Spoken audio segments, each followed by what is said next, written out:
Hi, I'm Madison Rhodes, and welcome to the SUTV News Break for Wednesday, January 20th, 2010. Coming up, a possible snowy week ahead, proposed changes in how you represented, and how efficiently your students' fees are being spent. This and more straight ahead.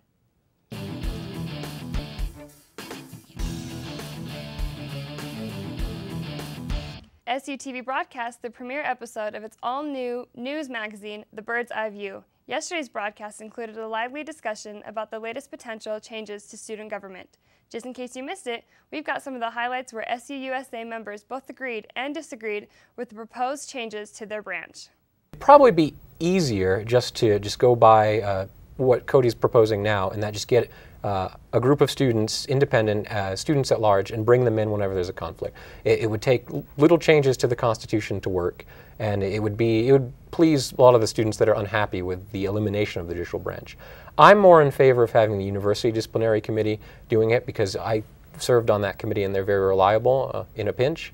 But to do that would require a lot more rewording and a lot more work. So said either way would work better than what we have now.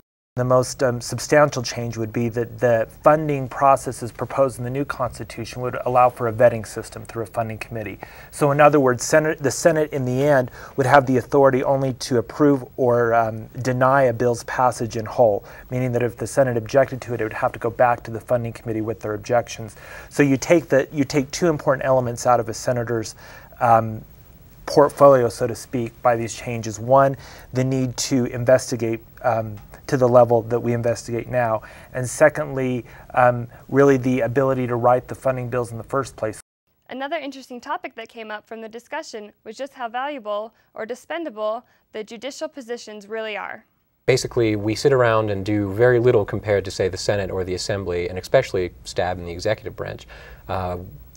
Basically, our oversight function in that we review constitutionality of actions is that most of the time the actions are constitutional. It's not like the federal government where you've got people that have legitimate power that they could usurp. Right here we've got a bunch of reasonable students that are trying to help other students, and I said that just whenever there's a problem, it's usually resolved informally. So having a standing membership of 5 people, each earning $300 a semester, is not very beneficial to the students. You can catch the rest of the Bird Eye View online at video.suunews.com.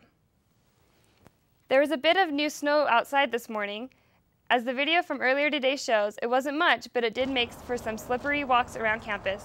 Brian had reported this morning almost a foot of fresh snow. The Cedar City forecast shows continued temperatures around freezing with up to a foot of snow still possible before the weekend. That's all we have for today, and we'll be back again Thursday for another news break. Remember to continue checking SUUnews.com for all the latest updates. For SUTV News, I'm Madison Rhodes.